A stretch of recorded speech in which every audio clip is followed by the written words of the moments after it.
Okay, so I'm doing the text again. We're in Parshas Noach and Mamin and Beis. We'll start here, and I am hoping that people remember that which we explained, so I won't have to elaborate there.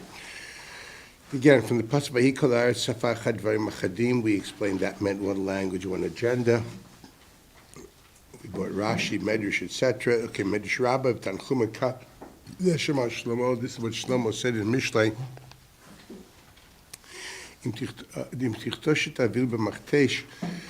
you pound the pulverize actually the devious one bal avla in a mortar b'toch harifot ba'alit with the pestle lo tasuma even avelto, his deviousness, his avla won't leave him. But you can hit him around once, twice, and thrice, it won't help. Kachamdu derosha enosh. Thus we see that the generation of Enosh, which you described, but that was already Karush Moshe Kadosh Baruch Hu Avodah Zarah. They called pagan deities basically the name of a Kadosh Baruch Hu. I mean, they sanctified basically those deities, and we explained how that worked. I remember explaining that, right? I explained that in the Rambam. Shnei Amar, the pasuk says, "Azu chal likro b'shem Hashem," which Rashi they explained they would call Shem Hashem to dvarim b'sher chulin, hu chal miloshen chulin. It became they gave meaning, or religious meaning, theological meaning, to things which really not worthy to be called that way. And the Rambam explained it in Perek Aleph of Avodah Zarah. We know that's what the Kadosh Baruch Hu do. He tzif shlisho shel olam. He flooded a third of the inhabited world. Shneimar, the pasuk says, "Koreh lemehayam." God calls to the waters of the sea, of the ocean, v'yishpachena pnei haaretz, and He pours them on the face of the earth. In other words, He changes the natural course of nature, which at the moment, as the pasuk says in Yirmiyah, the God says, "I am here, for I make sure the water does not flood over the seaboard." That's the pasuk in Yirmiyah and Perek Beis. And here He did not. That way, He actually took the water and poured it on the earth. Why Hashem Shema? Because He wants to know that my name is Yud-Kei Vav-Kei, and you can't attribute that name to anything else. So basically, we learned that the way of God making sure that He's introduced into this world, and people don't call other things by His name, is flooding, whatever it is. Playing with the laws of science, making sure that you take for granted is not happening. That Yamli Abosha, that the Pasuk Yemir says, "How could you not be in awe of me? For I make kites and chayrif, some gvul to the yam." That whole equilibrium of nature, that is the ultimate testimony of a Kadosh Baruch Hu. Dura Mabul, so finally it says, "Amula Kesur Mimenu." This is what we did learn. He points out the Medrash that the issue of Dura Mabul was not the taiva, but the taiva was all based on a theological reality, as opposed to the Jews in the Midbar. The Gemara says, "La'ov the Yisrael avodah zarah el lahatul emarayis yitz fakert." They wanted dafka avodah zarah. They wanted dafka that God should go away, and in light of that, they were over avodah zarah. So we're going to have to explain what that means and how. But lolam du medar shel enosh here. We know they did not learn from Dor of Enosh. Now Enosh, we have no Dor of Enosh. Definitely was not a Dor of Taivus. The Dor of Taivus that we have is that generation 120 years before the Mabul. That's when we have the Bnei Elohim, Roim is Bnosa Adam, and they say Tovo Seino. We discussed that on Saturday night. They objectified the females, and therefore naturally, afilu bulas baal, afilu zocher, afilu behema, as we point out Rashi. So there, it was actually a major slip from avodah zarah into taiva. Let's understand how far that went. He's going to explain this. He totally obliterated them. He totally destroyed them. It wasn't shlisha shel olam, it was kol ha'olam. Once again with the Mabul. Then finally, Avdor Palaga, the door of the dispersion of Plukta. Lolam Dumaderot Rishonim, they also, once again, Medrash is pointing out, they did not learn from the previous generations, because they also had the same urge for Avodah Zarah, calling out, but they expressed it in a different form. We'll see this all later. This is what the pasuk says, He kol haaretz safar chad dvarim achadim, that this was their agenda. Their agenda was, if we look at the agenda carefully, Amru lakel sur mimenu. And as we explained in Rambam, the idea is they were not really interested in having a direct relationship with the Kadosh Baruch Hu. I explained in last time we learned, because Yudke Vavke they lived in a very acute religious experience. It wasn't like faith; it was knowledge. I mean, yeah, it wasn't that long ago that Adam walked the face of the earth. He died not that long ago, and Adam and Cain, they're around, and Shais. How far is it? People live for so many years, and so the idea that God created God is there is clearly there. They're definitely living. They're sinning within a very religious context. One has to understand that. So Yud Kei Vav Kei is something that you could. They're not holding there, but it's enough to be very overwhelming. I can tell you the name Yud Kei Vav Kei tomorrow won't mean a thing to you, but for them it's real. So that awareness is terribly overwhelming, terribly actually frightening, very, very frightening. It reminds me of what I just taught before in Nevuchim in the Adam Rishon and Chava, hiding under a bush because they encountered again Yud Kei Vav Kei Elokim, and they weren't holding there, but they knew what it meant. This is basically it. It was overwhelming. Religious awareness was overwhelming, and they didn't have the great comfort that we have of just not really, believe in it. That's about it. They didn't have that. They were not in the world of belief yet. They were still in the world of knowledge. Knowledge which was quite painful. So they ran. So now he starts explaining. This is what we did. This is the beginning of this week. Beginning of rebellion, Berashit Pirud, and the beginning of separating from truth, from God. This is where it started, where man didn't want to have a direct relation with God. He was going to rebel. He was going to turn his back on, liparate, to remove. Then he started calling things which are chulin by the name of Havaya Baruch Hu. Lefi. Why did they do this? What forced them? Why would they want to do this after just the third generation of creation? Why? So he says, I see in a simple way, their agenda was lahastir, to hide, and it was to hide from awareness. So achshich in this discipline is the opposite of or. Or is an idea of enlightenment. Lachshich is to make it the opposite of enlightenment, to make it dim, to throw it into your subconscious. That's what it means. Lachshich hofa'at or Hashem avayid barach ba'olam hazeh. They wanted to be things the way they are today. They wanted to diminish God awareness. The idea of the vividness of God, Creator, they wanted to diminish that because why? I mean, it's very simple, as I explained. Yeah, it's too heavy. It doesn't allow you to comfortably live your life. The only reason we comfortably can live our lives and call ourselves Orthodox, we simply don't think about him, so he doesn't exist. Because he's not really vivid in our eyes. It's not true. The most we have faith. Okay, I pointed out it's like we have a halo above our heads, but our faces are not shining. It's not the aura coming into the mind, head, and therefore changing, transforming who I am.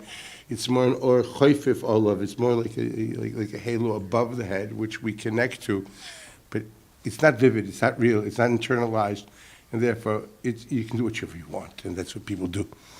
The source of sin is because there's less, as the Rambam says, Chatoim come from leva ponuim min hachachma.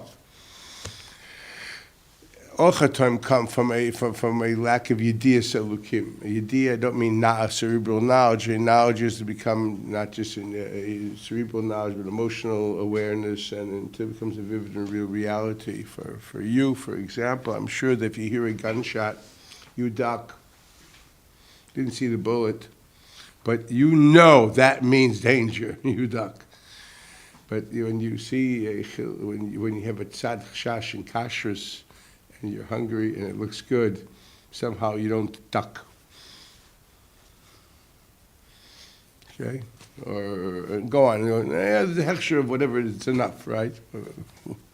Hello, you know what I mean? Why aren't you ducking? Because it's not the same thing. That's the idea. This is emunah. That's why. That's why you can sleep well at night when you have a taisa which makes no sense. If your life would depend on it, believe me, you wouldn't sleep. Okay, that's the way it is. This nonchalantness in religion all comes from because it's emunah and not idea, and that's what he says. Hayam agvatam lahastir ul hachshich, hofaat or Hashem havai baruch hu b'olam hazeh. They didn't mind Elokim, but hofaat, the coming on stage of Havaya, Yud Kei Vav Kei, that great name which was Yud Kei Vav Kei Elokim, which afterwards got cut, as we discussed at length. Hello, they didn't want even the residue, too much.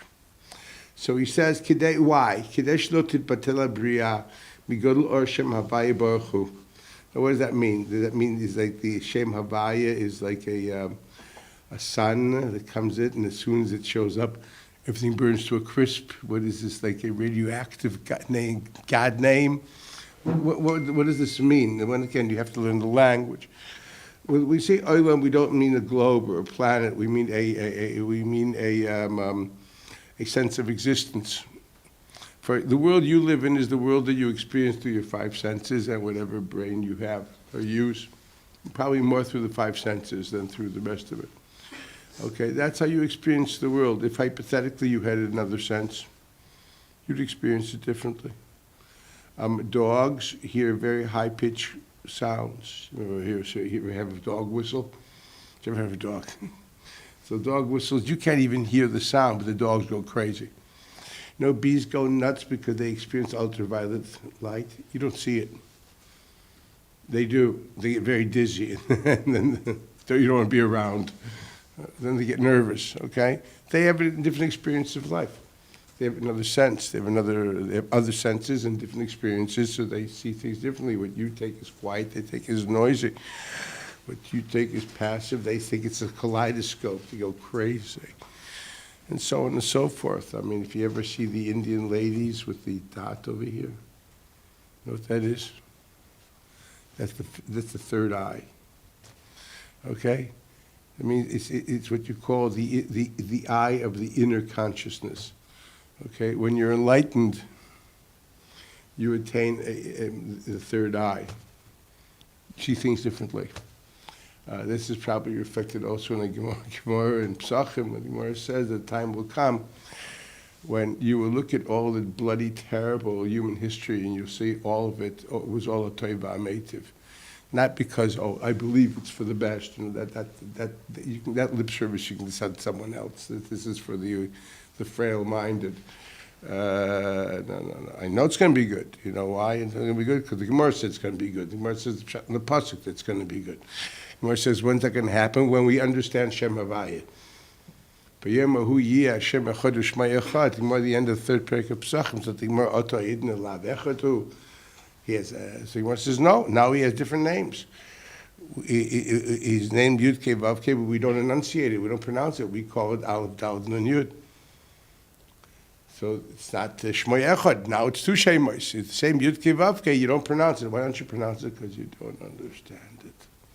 And God doesn't want you calling him by names that you don't understand in any fashion, form, or size. He doesn't like lying. He doesn't like faking. He doesn't like, don't call me by a name you don't understand. Don't describe me by something you're clueless about. And the same thing says that it's also Hashem Echad U'Shma Echad. So just like now there's two names and there will be one day. B'Yomahu there'll be Shma Echad. Today now also we somehow look at the God as like a two-headed hydra. Like a two-headed, like a black hat, white hat God. Good God, bad God, almost like the Persians that they have these different gods. Because we have the God of Toiva Meitiv, that's the God's good, that little girl in SAR. And then there's the God which is the jerk. We call him Dynamis. We can't say you're good. I would never say you're good. I'm going to say you're just. One is the God of Emes, and Emes could be everything in the world, which he is Emes, according to the Seder on Haga, whatever it is. It's the right thing. It fits his plan. Nothing happens in this world which doesn't fit God's plan. Dayan ha'emes. You're not saying it's good. You're saying it's bad. Adrab, as the Bach writes in your day, and Hilchos Avelis, that what does it mean? Kishem shem v'ochem al tov kach v'ochem al hara. It doesn't mean to say that First in Tur, by Teva Ametiv, you say it B'simcha. Mashenkim B'dayin Emes, Lashon Tur, you say it B'leiv Shalom. If you don't understand the difference, try learning Hebrew. Very big difference between Leiv Shalom and Simcha, for goodness sakes. So all these Rebbe stories of the person couldn't say Dayan Emes was happy as if she was born. And this is like Lashon Hara on people that were great. And Shtiyot. This is Leiv Shalom and this is B'simcha. They're two different issues. Bach explains what's the greatness, because you know what, you feel good? If you're capable of saying Dayan Emes, really, even when it's terrible, you steigt. It's a tremendous sense of a Kabbalah's oil of Emes, of a Kodesh Baruch Hu. You should be very happy that you attained that, if you really meant it. It's easy to say Dayan Emes when things are nice. To say Dayan Emes when it really is terrible. Okay, what are you saying? You're saying as opposed to Avram Avinu, which had tightness, it's them Shofet Koretz Lo Yasa Mishpat, you're saying Akol B'Mishpat. Pretty nice. You know, Kol Kavod, that's a steig. It's a very big steig, especially when it hits home. So it's next to you, it's your family, it's your brother, cousin, uncle, grandfather, parent, whatever it is. Not push it. Here they just had a family that was killed. 2 parents, 8 children, I think it was, in a car accident in Yam HaMelech in Bikat HaYarden. The heat was so big, so the buckles of the belt were melted. They couldn't even get out of the car. So now say Dayan Emes. Say it, mean it. That's a tremendous. To be able to say Dayan Emes and mean it, that's a very special thing. That's what the Bach says. That's pshat. It's a simcha by Oivdei Hashem to be able to say Dayan Emes. But no one dreamed that you should be able to say Tova Ametiv. I mean, no one's telling you to be not normal. No one's telling you, oh, it will be good. You're going to be dead by the time it will be good. So how do you know if it will be good for you? It will be good for who? For God. Who said it's good for it? God doesn't like it when people are punished. I quoted the Gemara Motzei Shabbos. Lo yitov lo l'HaKadosh Baruch Hu bo avdonim shel rishoyim, kol shkim with 100 kavachomers, little children. It's not even good for God. He reacts. Doesn't feel good about it, but it's a necessary thing has to be done for the agenda of creation. It's Dayan Emes and not Tova Ametiv. Very simple. Can you imagine the Asid Loved, we're going to get another eye, like the Indian ladies, you know, and we're going to look at it all and say, wow, you see that mound of shoes in Auschwitz? Mamish Tova Ametiv. Anybody would tell that to me, I would probably think he's totally deranged. Because it's not shaykh. It's not even shaykh to say it with perspective of reality that I live in. But, I don't know, with another eye in the middle, I don't know what I'll see. So this isn't like you know, from the Lord Ram, from the stories of Buddha. This is actually Talmud Bavli. Okay, I trust him. Chachmei HaMasorah, you know, Pirkei Avos. So, you know, Talmud Bavli says, yes, there's going to come a time in history where all people alive or woken up, resurrected, whoever will be, I don't know.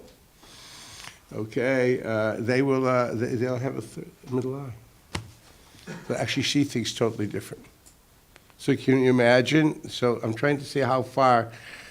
For me, Adam Arishon is almost like he had this middle eye. And then, you know what I mean? And then he fell and just got my eyes. But the difference is that he still mamish remembers the middle eye. Okay? And you imagine that memory and that awareness that there is, that perspective is there, and that's why Shem Havaya is very hard to, it's very overwhelming. Very overwhelming, because that drives you crazy. I'm not holding there and I'm hearing these things. It's like once you were a maestro and they're piping classical music into your ears, and by now you're just into the blues. I mean, it's a headache, do you understand? So this is what he says. Your world is going to destroy. Don't you know? My world is a world where God is at the best dynamics. Every so often, a Tova Ametiv. That new world, that world will be decimated. There'll be a new world out there. You know, Dvořák's New World will be the anthem of the new. Literally, there's actually a great, it's called the New World. Okay, new world. We're gonna get a new life. It's gonna be a world of Tova Ametiv. It's frightening to think about it. The world of Haifoas, Yudke Vavke, is going to be a world of a Toiv Amet. Kuloi HaToiv Ametiv. That's Lashon Ach Shal HaToiv Mevorach, Dain Toiv Ametiv Ala Ro, Mevorach Dain Emes, La'asad Lave Kuloi HaToiv Ametiv. It's frightening, okay? Yeah, we're going to get them in the lie. They didn't want that. Because they actually enjoyed the fact that there's no clear vividness of religion, giving it only into more of a subconscious reality, to think about God allows you to be free. Like us, we're free. We definitely are free to sin and feel religious. Yeah, we do this therapeutic heart massage every so often, whatever it is. Yeah, but at the end of the day, we're Orthodox. Okay? I'm not talking about the yeshiva shema machlis. I'm not talking chalila of kashrus or tires of mishpacha. Yeah, but there's from averus. Okay, we know what they are. Okay, but you guys, I once said that I was in a certain gathering of friends that said that's pity. Chofetz Chaim wrote his book on Orach Chaim, so everyone's very firm on Orach Chaim. Wow, can you imagine if you would have written Mishnah Berurah Choshen Mishpat? So from people would be honest. It'd be unbelievable. It'd be a whole different society. Mamish, they stole in Pula Socher and Einoah and Ribbis. Can you imagine a Mishnah if Chofetz Chaim would have written that on Choshen Mishpat? It would have been unbelievable. But he wrote it on Orach Chaim. So he did well, Baruch Hashem, it was Mitzliach. Orach Chaim, people, with your Shemaim, try their best to fulfill Orach Chaim well. But we see he didn't write a Choshen Mishpat. I have a cousin which used to run the moistus of a certain very big Hasidus in Borough Park. So he started telling me how he does it. I was hearing horror stories. I says, Moshe, ich verstehe nicht. This is Gezel. Lama chabadi litvak. You know what I mean? Let go litvak until you understand. He says, Moshe says, trust the Gezel. You know what I mean? You don't understand anything. Yeah, I understand. I wasn't born in Lemberg. What can I do? But this is unbelievable. The same thing. So he lives in a different world. You live in a different world. Every person lives in another world. They didn't want their world to be destroyed. Okay, is that clear? That's what it says. Kedei shelo tizbat labriya. That means the world that they were living in through their five senses. Migadol or Shem Havaya Baruch Hu. Because if there'd be, if you shine the light of intelligence to a world of pleasure, you're destroying the party, man. We mentioned that also during Mer Nevuchim. There are many things which exist only in the shady shadows of closed eyes and imagination. All of a sudden you shine the light of science into everything. Wow, there's no more fun, man. The game's over. For those type of people that would show fun, it becomes boring. So he says, Kemai. It'll go back to its original source. What does that mean? It'll go back to being a reflection of the Sibus Oilimus. Well, I can explain this if you want a little bit. Not much. This is the side of Shviras HaKelim. What is this? The Ari writes that in order to create a sense of existence, what you call alternative sense of existence, God created certain levels of consciousness. I'll leave it at that. Levels of consciousness, but then he infused X amount of enlightenment in it. I'm trying to use metaphoric language, and the vessels couldn't handle it. The language couldn't handle it. Okay, let's just say there were. I'm giving. I'll use a metaphor. There were like vessels, which were supposed to hold. Vessels which were supposed to be vehicles of Yedias Hashem and Kavod Shamayim. But then there was not a proportional relationship between the amount of Or Hashem which was infused in those vessels, and it just fell apart. What is that? An example? I'll give you an example. Your nervous system has a tremendous system of almost like a fuse box. When the information is too overwhelming, you faint. or you scream, break dishes, cover your head with a pillow, put the radio on loud. You do something to flood out the information because it's going to bust your fuses. The people that die from too much information. Okay? So the idea is, now interestingly enough, God created realities of vehicles of Kvod Shemayim, but then they could not hold the amount of oil that was holding, so they metaphorically split. So what you have within the program of creation, kalim for Kvod Shemayim, there's no way you can see the Kvod Shemayim in them. I'll give you an example. This will be an example. Try this one. You see a word. Now, a word is a bunch of letters. That's all it is. Now, in the words, letters in a certain sequence are vehicles of information. And actually, it's not just the word. If you know carefully, you understand, every letter has a sound, and a certain sequence between the sounds creates a vehicle of information. More so, if you take an equation on a board in a chemistry or a physics class or an algebra class, any class, okay? When you see the total sequence, so now each letter symbolizes a certain reality. There's a chachma there, okay? But when you put all of them together, it's a kli for a much bigger chachma. So every ois is a mashal for a chachma. I'm trying to explain things. Anybody do math? Okay, every siman is a siman of chachma. I say CH2. Okay, so C means something. H means something. 2 means something. The sequence creates a whole new reality. Okay, so each letter means something. Like A, well, it's actually a TP. Okay, B looks like a bunch of glasses. Okay, C looks like Pac-Man. I don't know, whatever it is, I'm just giving you an idea. So every letter historically has a certain chachma, which is a certain phonetic sound, and a certain visual reality. You put them together, it's a kli for a bigger chachma. CAT, it becomes a cat. Okay, if I'm trying to say. So what actually happened here is, if you're going to look at kalim like aleph beis, like oisios, okay, I'm trying to give an example of what this is. Can you imagine you had a whole seder of oisios, and it expressed a tremendous chachma, but the chachma was too much, it was too much for the kalim, so the letters dispersed. Now, if you can put those letters together, you're really going to have very big chachma. But at the moment, the letters can't be kalim for the chachma because the letters dispersed, and you need a sequence. So go find the sequence between the letters in order to put them together. So what you have now is elukus, you have godly kalim, okay, which have shivrei or remnants of intelligence there, but there's no way you can redeem it. There's no way you can put it together. That's called, I've created an alternative reality of what we call, everything is Dvar Hashem, but there's Dvar Hashem that you can redeem, that you can read the letters. Basar, yeah, I can read those letters, okay, it's meat, and I can translate those letters into Kvod Shemayim by eating it, etc., and having energy for Torah and mitzvahs and Ma'asim Tovim. But there's certain realities there which there's no way you can redeem it. The letters, or whatever it is, I'm using letters as a metaphor, in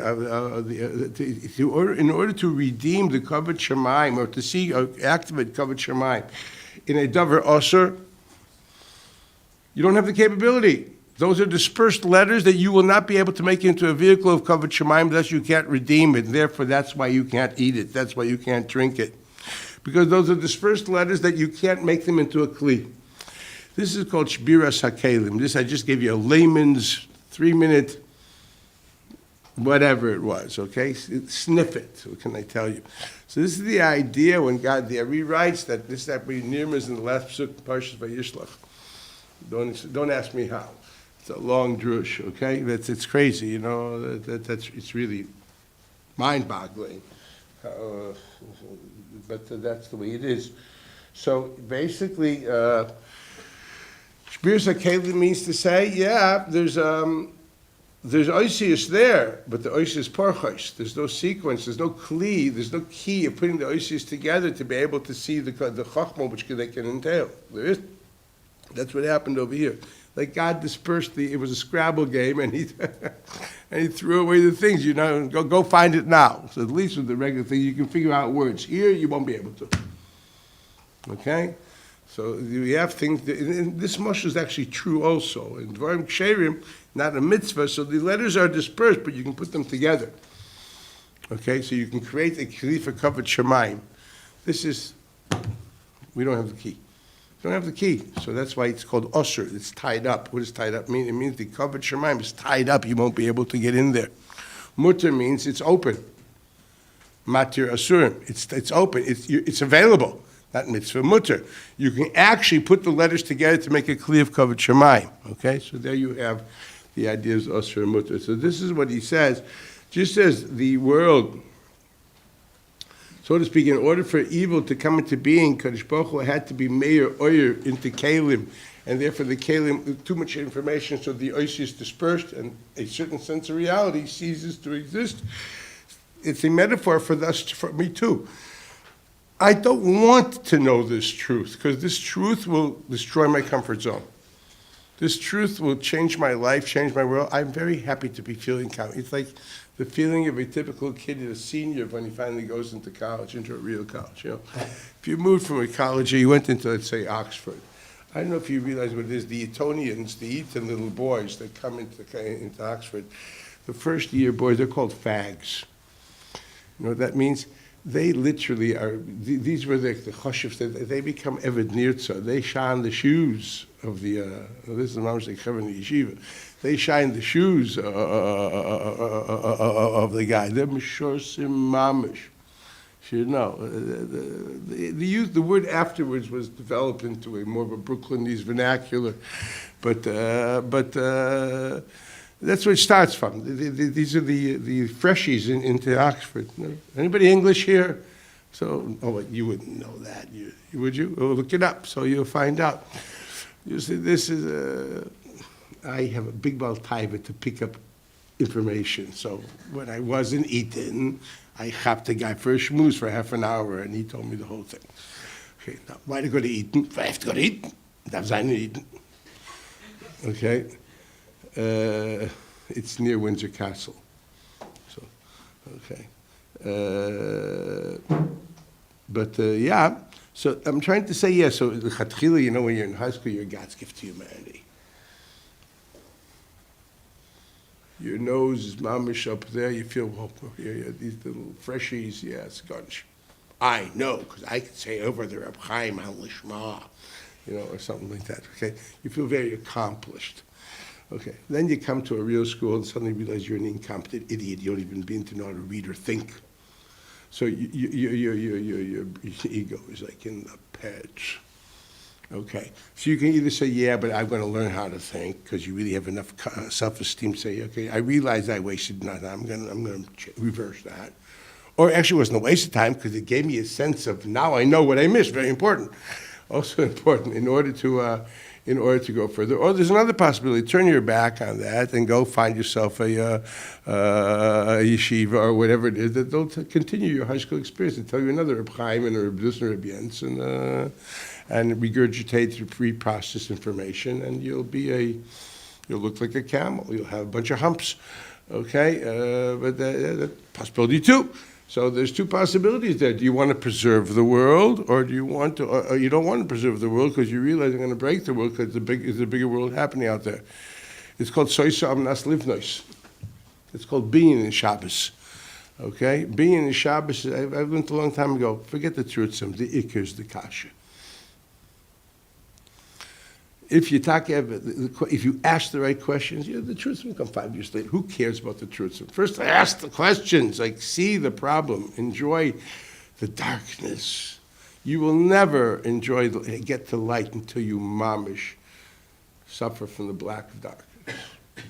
Unless you're dying from a kasha, you'll never do what it takes to get an answer.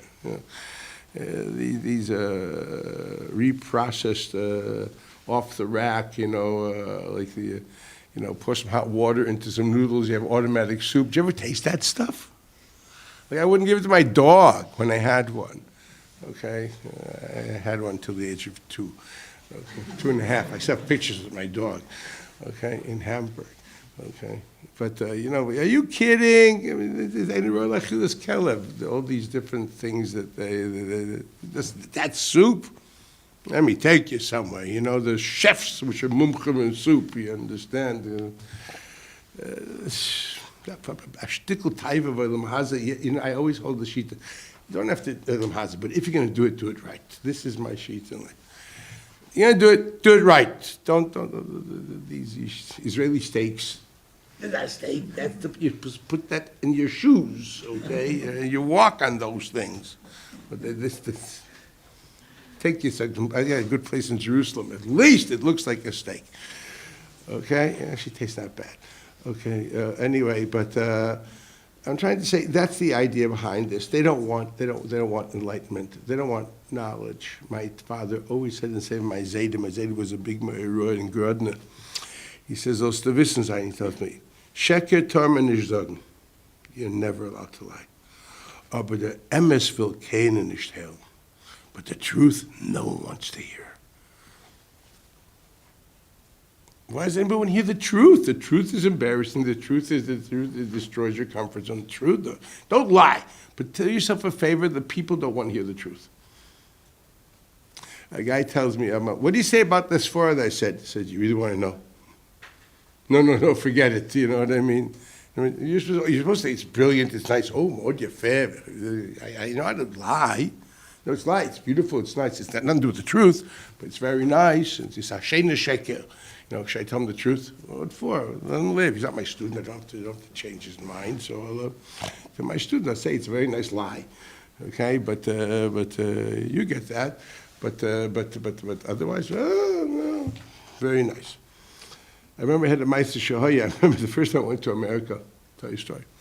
So Rav Galtuch, he within 2 weeks he notified me I'm going to America. Mom didn't want to go, so he says, you don't understand. I'm not asking you. I'm telling you. That's what it was. So he said, but you have to do yourself a favor. They're going to talk. Everyone's going to come talk to you in learning. Now do yourself one favor. Don't do what you always do. What do I always do? When I tell you over my shir, and it took me an hour to say it. You tell me, oh, so what you said is, and you summarize it in roughly 45 seconds. Says, yeah. Says, no. You know what you're telling me? What? You're telling me that I wasted an hour and a half of other people's lives because I could have said it in 45 seconds. Says, yeah. That's really what you're saying. The rest is all the cute, the run, what you want to say is this. Get to the point. He says, don't do that in America, he says. No one wants to hear that. Says, okay, I just meant that. I didn't really think those terms. I just want to say, so now I understand what you're saying. So in order to tell a person, I appreciate what you're saying, I understand, I know how to do these, I think that way, okay? But he said, no, but you're telling me that I wasted, it's only 45 seconds and 2 minutes. I don't understand. The Sefer says that if there's one svara in a whole book and it's good, it saves the whole book. Yeah, look, if you have a hour here and there's mamash 2 minutes which are good, halu avdei Hashem, what are you talking about? It's a tremendous thing. Baruch Hashem that you have to do 2 minutes there. Some people don't have 20 seconds. So, but anyway, that's what he was telling me. He says, don't tell people the truth. Big Yisod. So this is what they're doing here. They don't want to hear the truth. Too much religion is overwhelming. So what do they do? And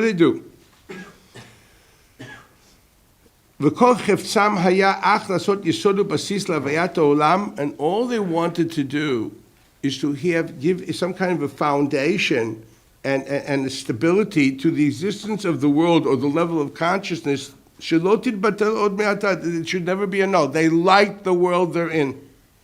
So what did they do? Because of that, Karush Moshe Kadosh Baruch Hu Avodah Zarah. And third what? Ki kol yisham v'kol chifsam haya ach liot arak mikamim mora. All they wanted is to be able to run away from standing and confronting God. The confrontation with God, meeting God directly, God living in your consciousness, is destroying their sense of comfort. The way to get God out of my skin is to stop living with him, thinking about him. They would have loved to be in where we are today. You understand? And we are today is pretty bad. Okay? That's what they wanted. They wanted to be Arik Mikam Mishmai. They actually had Shavis Hashem the Summit is a fact. You guys, thank God, Baruch Hashem only have the Sefer Shulchan Aruch, but you fulfilled maybe B'Shas Krishma on Yom Kippur. You know, they had to live with that. So you know, they want to run away from that sense of awareness. It's very Li Arik Mikam Mishmaya. Kamamore, you want to run away from standing in front of a Kadosh Baruch Hu. Sheyustar Or Hashem B'Olam Hazeh, that the enlightenment of God, the awareness of God, should be hidden in this world. It's only through that, by having less oyer, which means the less enlightenment and awareness of God, because you've run away from equals, metaphorically means you've kicked them to your subconscious at the best, or maybe even out of your subconscious into a world of faith and nothing more. They figured out that way the world, the level of consciousness they have, will always stay the way it is. Now, it's pretty theologically sound. Because God, as I pointed out already in a previous class, does not come where he's not invited. Remember we discussed that Ashgacha Pratis is very much dependent on how much you davek b'HaKadosh Baruch Hu, how much you live it consciously with HaKadosh Baruch Hu.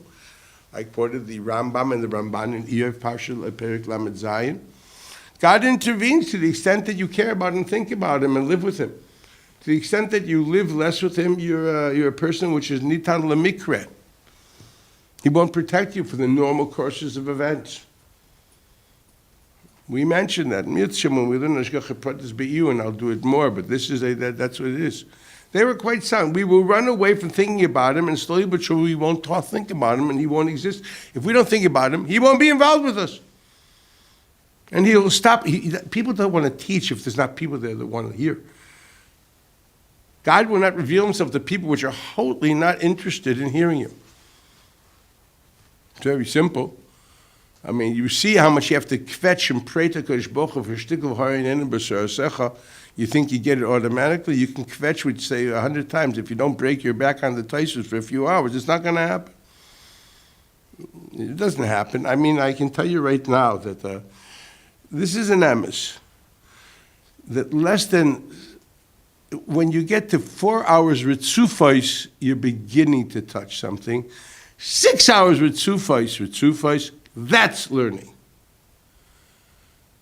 You know what I mean? That's okay. Now you're doing the right thing. You understand? 6 hours is 4 is Eichad Git. You're young. 4 ritzufais. You know what I mean? Focusing and this no hefsek. You know what that is? You don't have to. Okay, what did we say yesterday? And all the whole no. B'neshima achas. After a certain point in time, you suddenly don't experience anything except for the page in front of you. You don't see anything anymore. It's like people who, you know, I once was on a fruit juice diet, fruit and vegetable juice diet, the unbelievable diet. Okay, so the first 2 days your stomach grinds. After a while, you don't want to go near food or anything. It had to force me to start eating again after 2 weeks. You're highly energized. Woo-hoo. You know, you're almost hyper, and you're okay, and you're getting all your minerals and vitamins, you know, between the fruit and the vegetables. Would you ever have celery and apple, or, you know what I mean, and a little squash, all these good, you know, fruit. I had a good juicer, and it was really, really cool. I still remember this guy, Italian guy, turned me on to this Pellegrino, it was his name. So, so who wants to eat? You're crazy. You eat, you're like tired, blah, you know, like Shabbos, you know, when you eat chont, that's you have me'ein misa in order to get me'ein olam haba by Tches HaMeisim when you wake up from mincha. You know, I think that's why Jews eat the chont, to feel like they're going to die, and then they wake up after it's a shtikul me'ein Tches HaMeisim. That must be the reason why you eat this poor man's stew full of carbs, which are literally nothing left in it except for starch. You know, after it's been on the fire for 12 hours, there is no nutritional value in that whatsoever. This I can sign on. You're eating pure starch. I mean, this, you have to chop what this is. This is, you gotta be crazy to do this, but we all do it. Oh yeah, you got it. Kishka, what's kishka? It's a bunch of oil and flour. That's it. oil, flour, and onions, and some food coloring. And God, why would you want to eat that? Like any normal person doesn't eat anything like that. Especially when it's saturated in oil and they give it to you at a kiddush together with herring. Blah. You understand? This is all Tchias HaMesim. That's all this all really is. So you have to chop that this is what's happening here. People actually did not want to learn the truth. They wouldn't do anything. So that's why they called it Avodah Zarah. Avodah Zarah is not a lie. I don't want to think about the boss, remember, on the top. I want to deal with the guy in the middle. He's not overwhelming. I don't want to deal with the guy on top. Slowly but surely, people stopped remembering there was a guy on the top. How Rambam formulates this in Perek Aleph Avodah Zarah. Originally, they ran away from, I don't want to talk to you. I want to talk to the guy in the middle. After generations, people forgot there was a guy. They really succeeded in not thinking about him, that it became lost from the collective experience. And they actually only thought the only thing there is the guy we're talking to. Which you see like the 8th floor and God's on the 120th, so to speak. They lost it. And that was the idea. But this was a mistake. You know why it was a mistake? God does not want it. God created the world in order that there should be a revelation of Shem Havaya. Pasuk says in Yeshayahu, Kol hanikra b'shmi lichvoidi barasiv yatzartiv afasisiv. Everything in this world is calling out my name. Everything was created, formed, and made in order to call out my name. So I'm sorry, you know, it's very nice of you. I don't intervene, but I do intervene when history will not end in the place I want it to be. That's what God does. He gives us a lot of leeway, a lot of space, okay? Oh, yeah.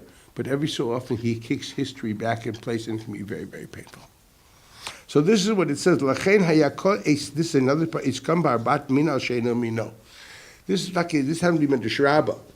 It says that the Dor Shel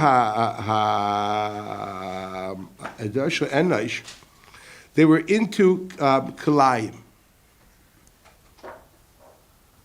They were Marbia Mino Sheino Mino. Why? Now think carefully to yourself. Don't you understand? Don't you understand that if you live with an acute awareness of when you see natural science, you see its creator, and seeing the creator is an overwhelming experience. You try to make man-made phenomena, not to see the creator immediately. All of a sudden, you have polyester suits, and I don't know, and all these other things. I still remember in the 70s, they had these things in America. It's like unbelievable polyester shirts and polyester knits. They had these things here, and it's like putting plastic on a leather sofa. It's like sacrilege. It's very Brooklynese. Or putting plastic, sitting on plastic. Do you ever go to these houses that you sit on plastic? Like, then they put a towel on it because you perspire.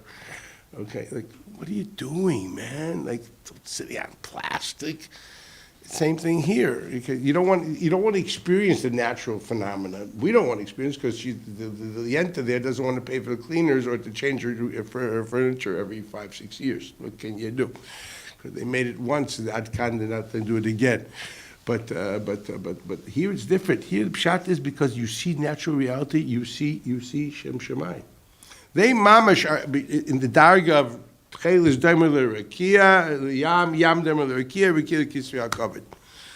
They mamish saw Shem Ma'aser Shemayim when they saw Yitzir Soilimus. They wanted to not see it. They created artificial realities. That's where they were Marbia Kalayim. So he says, what is this? They wanted didn't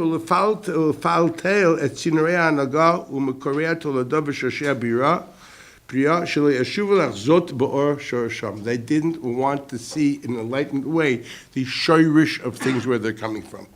There's going to be a detour. It's all different ways of walking away from God awareness. You realize how holy they were, that even looking at a cow reminded them of a Kadosh Baruch Hu, and the chiyus of a Kadosh Baruch Hu.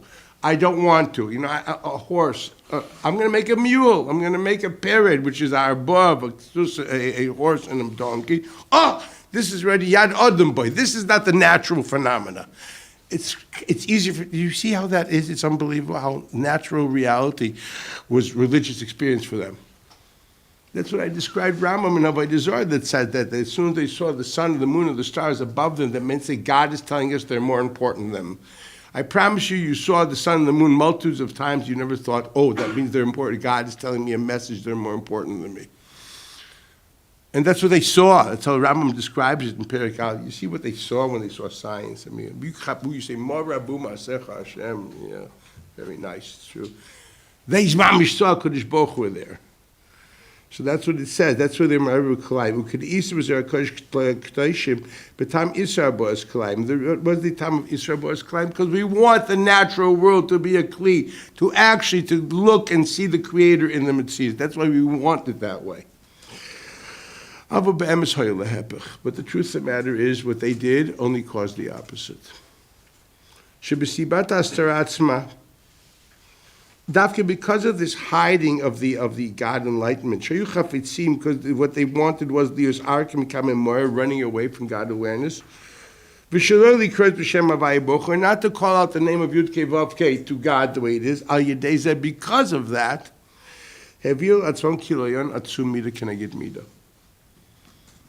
then they actually did the opposite. Because of that, God flooded them. If you're not aware of God, so I'm not going to intervene in science, and you're going to be flooded. You don't want to see God in science? God will let science work without it, and then you flood. As they point out the Perek in Yirmiyah. You have to be in awe of God. He keeps the kites, chayv, kotzir, oviv, the psukim at the end of Noach. It's all God keeping a very nice order. It can change. I don't know. There used to be, many, many years ago, there was a very famous Hitchcock movie that probably came out in the Late Show already when I was a kid. So you understand, it's from, I don't know, from Yenta here. It was called The Birds. Okay, I'll tell you, what's the Vort there? The Vort is beautiful. The Vort is, you always used to, for example, you live in Yerushalayim, there's a lot of cats. Or you live in London, the squirrels. What's there in New York? Droppings of dogs. Pigeons, okay. So can you imagine, I always think about, you throw out to the dumpster, and you put your waste in the dumpster, and there's cats there. So sometimes they're annoying, you go, psst, and they go away. I always think, will you imagine, there's like 6 of them there, and I'm saying, psst, and they say, psst, to me. What would happen? I'd run home. Can you imagine the cats would decide we would join a union and say, we're not going to take this anymore? Okay, so can you imagine if those things would happen? If all of a sudden the meek little pigeons, there's ravens all over this, or Vim, there's a lot of them in my neighborhood. Ravens, man, they can really, they'd be very, very dangerous. Can you imagine all of a sudden they decide to get after you? Okay, so this Hitchcockian nightmare is a story of the birds deciding to fight man. Okay, we're not just flying around anymore. We're coming into your house. You know what I'm saying? It's like, I always think of Tzfardeya in Mitzrayim, like Hitchcock's nightmare. That's what it was. All of a sudden, they're here. Everything. If that's what's happening, everything fall apart. You don't know what's happening next. So you have to chop that's Mida Keneged Mida. You have to understand what's happening here. You wanted me out of here? Okay, let's see what science does without me. The birds come to your house, man. It's straight, okay? You have to chop what this is. What keeps the birds up and you down is Ratzon HaKadosh Baruch Hu. You don't want God involved in your life? Okay. The birds will come visit you, and the cats will snarl. I don't know what they'll do, and their cousins, the lion, will come visit you too. Whatever it be, that's what he says. He says, by you throwing Eviv Atzon Kilot, Otzo Bida Keneged Mida. It says, the Lashon, Atem Asisem, Atzvechem, Oivdei Kechavim Mazolos, Ukarosem L'Shimchem, Af Ani Ekra, L'mei Hayam L'Shmi, V'achaleh Otchem. You don't want to think of me? I'm going to let things flow. So this was Darshal Enosh. So now we understand Darshal Enosh as an attempt to try to dilute God awareness, not to have a truth of religion, because truth of religion will destroy our comfortable world. And they were suffering from a strong awareness of religion. They wanted to go away from it, and they tried to do so many different things. Achar kach amdu dor mabul. Okay, so what's dor mabul? Now that, as I said before, the world is based on trauma. I don't know if you know if one day if you read about or experienced archaeological diggings in the Tell. So if in this country there's a lot of them. So I don't know. Sometimes there was groups that used to do some of the diggings near the Kotel Adromi in the Western Wall. The guys used to go. So if you read about it, most cities here were built, civilization, destruction, and on top of that, they'd build another civilization, and then, that ultimately was destroyed, and on top, no one moved away the rubble. So when you cut in vertical into one of these hills, you can go through centuries, you see levels, you can see, this was X year, century, it's beautiful to see this. So here you have literally the same thing, okay? So metaphorically, on top of the rubble of Dorish Enosh, now comes Dor HaMabul, okay? And they had the same agenda. Vayomrula kil sumimenu, and they also told God, walk away from us. This is already quoting the Medrash. V'das drochecha, what time is it? 11. Oh, we're going to stop soon. Das drochecha lechafasa. We do not want to know your ways. Ma Shaddai kita avdenu. What is this God of restriction? Shaddai means shomar lo olamo dai. Okay? What is this God of restriction that we should serve him? What will he help by praying to him? What do we need him for? Let him go away. Hainu, what does this mean? Dor Mabul already became aware and knew, after the trauma of the first flood of Dorish Enosh, they knew the trauma. They already on top. They're the second layer of society. First layer had a 30% flood of humanity. Can you imagine a third of whatever was people lived died? That's enormous, okay? Think of a third of the world, okay? Today, okay? I don't know, the numbers were there much smaller than, but think of a third of the world. So there you have, there's no way we're going to stop God from intervening. There's no way we're not going to be accountable for this. They're aware of it. It's very beautiful. It's religiously aware. They try, but you're right. So we know it's going to happen. אין חוכמה ועצה נגד יכולות השם להלוך בהכרח ובעיקשות לחזק ולקיים יסוד הבריאה לידי עד כדי הדור אנוש. There's no way we can create a stability to our comfort zone awareness. God's going to intervene. He made this world for an agenda, and if we will not exist and try to bring the world to its agenda, he's going to do something. He's not going to let it happen. They knew that. They're very much aware of it. Like, we're also very much aware of long-term damage of things, of our lifestyle. But we figure, that'll happen later in life. In the meantime, let's party. Right or wrong? I mean, this is the name of the game. Okay, yeah, it'll happen one day. In the meantime, let's party. They said the same thing. He says, I know we're going to pay. The world will pay. But we got 500 years of partying, man. So, what the oomph? And that's what it says. שכל ישעם וחפצם היה לדאוג על חיזוק יסוד הוויית העולם לעולמים כדי שלא יתבטל בהכרח ובעיקשות נגד רצונו יתברך. That's what Dorish Enosh wanted, as we described before. We're going to force God to let us live in our comfort zone. We won't think about him. You don't think about us. Let us alone. Well, that didn't work because God told him, I made this world for a purpose. I intervene. שזאת כבר הבינו דור המבול שהכל ביד השם יתברך. They realized, no, we can't ask God to walk away. Ulam באו מצד אחר, but they came from another angle. ואמרו, and they said, אחר שניתן כוח בטבע להיות עולם כמנהגו נוהג. God does give us free will. He doesn't intervene every time I say Lashon Hara, I don't get herpes.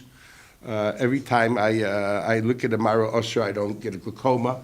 Okay, it's not as if like all of a sudden you get an immediate reaction. It's not true. Xapayim. Not just because he's nice, because that's the Anhagas Ha'olamus. If not, there wouldn't be Bechira. It's very simple. So God has patience. God gives a lot of leeway to make a million mistakes before he kicks us in. You know that. It doesn't happen. Like there are 400 years of Bayis Rishon until finally he was destroyed, and that was pretty nasty. If you read what it was like during Malchi Yisrael and Malchi Beis David over there, oh, come on. Of a Zorah murdering of Nevi'im Kesed, it was bad news. And the Shemra of Malchi Beis Yisrael, look, Terrible people. A bunch of murderers, how many of them even religion? No one, actually. They're all but terrible. Yechidim. Malchi Yehuda, what are you talking about? Menashe? Not a nice guy, okay, to say the least. But God has patience. It took all the way to Tzidkiyahu before he destroyed that. Second temple, oh, are you kidding? It was a terrible situation with Tzidukim and Baitusim, etc. Yeah, okay, we gave them 400 plus years. We gave them time. God has patience. Why? Because that's the name of the game. The name of the game is called Bechira, so he does not intervene immediately. So they knew that the world goes on its own, which means God lets nature take its course and does not intervene. At that point in time, or that extended time, which God basically lets the world take its course on the laws of nature and does not intervene. He has patience.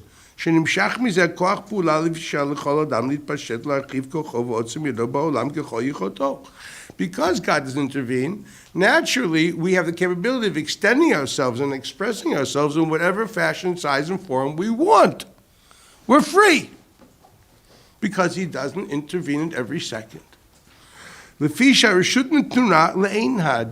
because man does have free will, at least he perceives that. Now, it's a very profound statement said here. In truth, you live a sense of free will. Is there really free will? That's another story. I'm not going to talk about that now.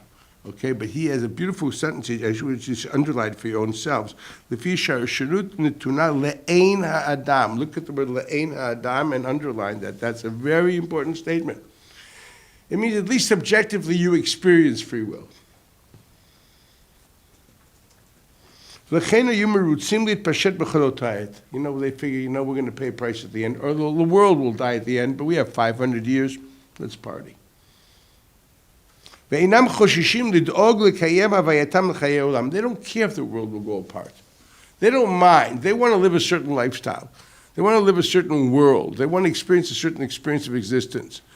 And if I can't live that way, I don't need to live this. I want to live this way, but if you live this way, you're partying now, you'll pay later. Okay, so I'll pay later. Does that stop anybody? No. You read Kohelet once a year, you get a little morbid, and then you go weiter partying and sing Beit HaShe'eva v'chulu v'ein tzorach lefaret. Af shayu yodim bebirur, it's a very important statement, sheka'asher yagbi HaKadosh Baruch Hu midotov l'mal l'rosh, when God, okay, enough. He takes his midos, now he brings it back to, okay, enough, I've had enough. They came to the top, so to speak. Yidbatlu be'echreach, all this will become annulled. That's what happened, he flooded them. They were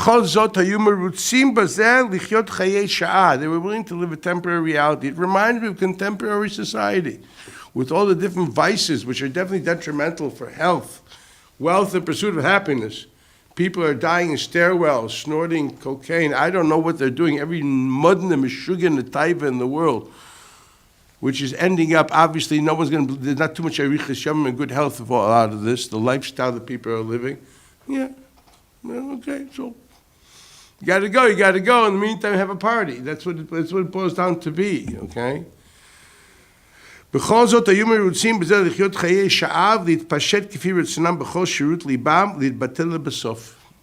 didn't mind it being over at the end. They didn't want restriction. That's the Mashakaitin Avdenu. They didn't want restriction. Okay. They didn't want a perpetual existence. They didn't want to bring the world to Netzach. Forget it. So the world will last for X amount of years and we'll live our lives. They were very self-centered. They didn't want to live a life of God's agenda. They wanted their own agenda. That's why they didn't want to think about God, because that would coerce them to think of his agenda. They didn't want to live with his awareness. They wanted to have their own party. With the knowledge of this, they knew. They were religious people. They knew. It wasn't like us. We don't even think about that. They know that this is going to end. Just as anybody which is half-wit knows, if you smoke heavily, you must know that the odds of you living a long life has been diminished by a big number. You know, that we know, and yet people still smoke. Okay, it's the truth. They put big Kiddush Levana Oisius, oh, this, you're going to die, on the package over there, what it says over there, but yeah. Okay, and Halavai, they should only smoke cigarettes. The other stuff that they take, what are we talking about? How many people are dying all over the place? It's crazy, okay, if you think about it. I mean, one of the biggest killers in America is obesity. It means all your chocolate sundaes and your great, cream pies and all that, they're killing people. It's the biggest killer in America today. It's frightening to think of it, obesity. It's very frightening. No, what's this? I'm going to party now and we'll pay at the end. It's the same thing, so this is not new to me. What does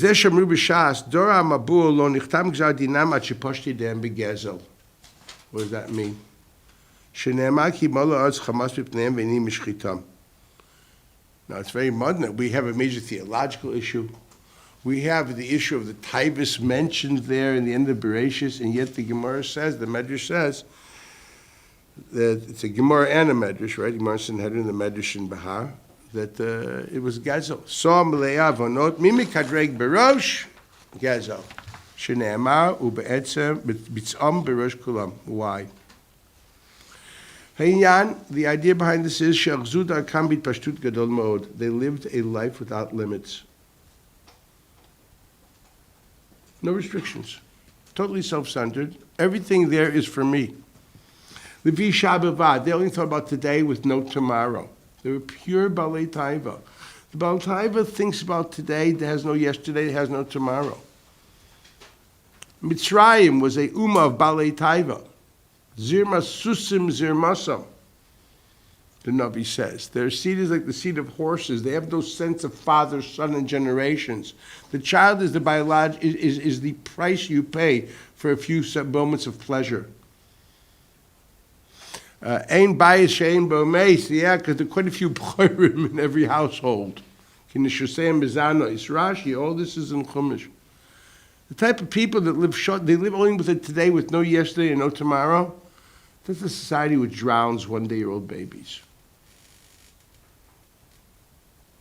Because babies are thinking, you should have aborted.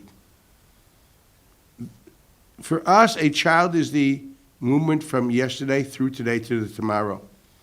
I remember when I had my firstborn, it was like 5 years after the wedding, so some obnoxious neighbor of mine, very sweet man, but he was obnoxious, asked me, what do you feel now? Come on, it took 5 years for the child to be born. What do you feel now? I really thought he was intruding into my private life, and I don't like it. But obviously I didn't tell him you're obnoxious. So I looked at him and says, do you want to know the truth? So he says, I don't think you understand, but I'm going to tell you. I says, until this child was born, I was Sir Laurence Olivier doing Hamlet on the stage. You wouldn't even know what that is. He's a great English actor. He was at the Barbican, and he did Hamlet. You must have heard of that, okay?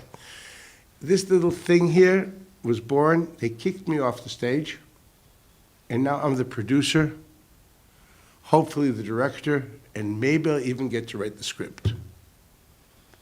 I mean, I moved from being centerpiece into now the reason for the future. That's having a child in Yiddishkeit. In Judaism, you're creating the next generation. The lashon of the Mishnah in Edius is Av Moirish Lebanav Es Hadoros Shelefonav. You bequeath your children the whole pack of generations that you carried on your back. You're giving it to them. That's a very important thing. Av Hadoros Shelefonav. Unbelievable. Av Moirish Lebanav. Amar Bakiva. Av Hadoros Shelefonav. That's having kids, okay?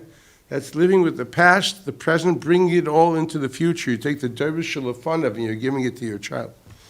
It's unbelievable. So children are like the most important thing. Okay? But in a world which lives only with it today, with no yesterday and no tomorrow, now. It's kulei taiva. What's a child? Oops. You're pregnant? Don't exactly say mazel tov. What will abortion cost? You know what I mean? That's a society which zir masusim, zir masam. You're like horses. There's no sense of genealogy. It's just biological realities. And that's why there's no yichus. When Yivamis, they have no yichus. They don't live a world of zikaron. They don't live a world of continuity, of moving the past into the future vis-a-vis the present. We're a nation of almost obsessed with memory. We are. And that same thing. You know, there used to be a statue, a monument for the 6 million opposite Tachana Machzit in Yerushalayim. Now, they moved it to near the Supreme Court. And on top, there was written one word, and the word is nizkor, we will remember. Bismano, it was a big machlokes between the Prime Minister, David Ben-Gurion, and the Sardatot Rav Maimon. What should be written there? Rav Maimon was the head of the Mizrahi. One of the signs of Megillat Ha'atzmaut said, you should write Yizkor, God should remember. Ben-Gurion was not exactly a believer in God, so he felt you should write Nizkor, we should remember. When I came to Eretz, I saw it was Nizkor. I didn't know about the machlokes, but was very happy when I saw Nizkor. I just objectively, I came and remember saying, wow, that's so cool. Why is it cool? I wasn't even aware of the whole shtickle Torah behind it, because God always remembers. Halabai Jews should remember.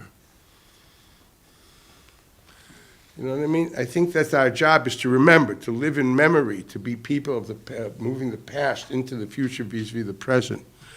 Lashon of the Bryson Derech Eretz Zuta is a Talmud Chacham, is a koinais and a zachron. He accumulates experiences and carries them into the next stage, from the past into the present. What's zikaron? Zikaron is living the past after it's not there anymore. It's reliving, bringing the past into the present, ultimately going for it. It's a linear experience. That's what zikaron is. We are people of a linear experience. We don't live dot, dot, dot, dot, dot, dot, dot, dot, dot, dot. We have a connection between them. That's what we do. We're obsessed with memory. Actually, what is the prayer that all Jews go to? Yizkor. Same thing. You know, it's unbelievable how we're memory oriented. All your mitzvahs, L'man Tisker, Tefillin is for Zikaron, it's even called Vayul Zikaron Beinei Necha. Pasuk and Bite. You're supposed to be memory. You put it on a black badge, it's supposed to be remembering the Exodus, and through that remembering whatever the Exodus was meaningful to you. Memory. So this is what it says. You must understand, people that live in Gazo, and people who live in Taiva, have no restrictions. There's no line. Everything is today, now, and me. There's no gvulos. They want to live it today with no tomorrow, with no yesterday. They don't care about what's going to happen tomorrow. The world may fall apart. We don't live like that. They didn't care about anything. They only cared about themselves. The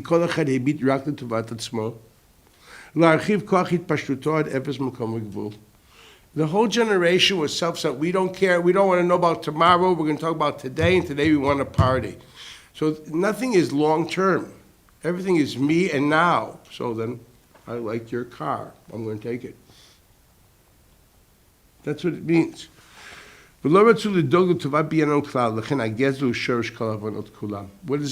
Gezel is the idea is, how can you take someone else's money? Because the musik shali v'shecho doesn't exist very well. It's shali, shali, shecho, shali. How does a gazlan take? Because he has no problem. Yours, mine, I want it. That's what a gazlan is. A gazlan doesn't live with the restrictions of bailus. The bailus doesn't mean anything. You're simply the person holding something that I want. I'm taking it.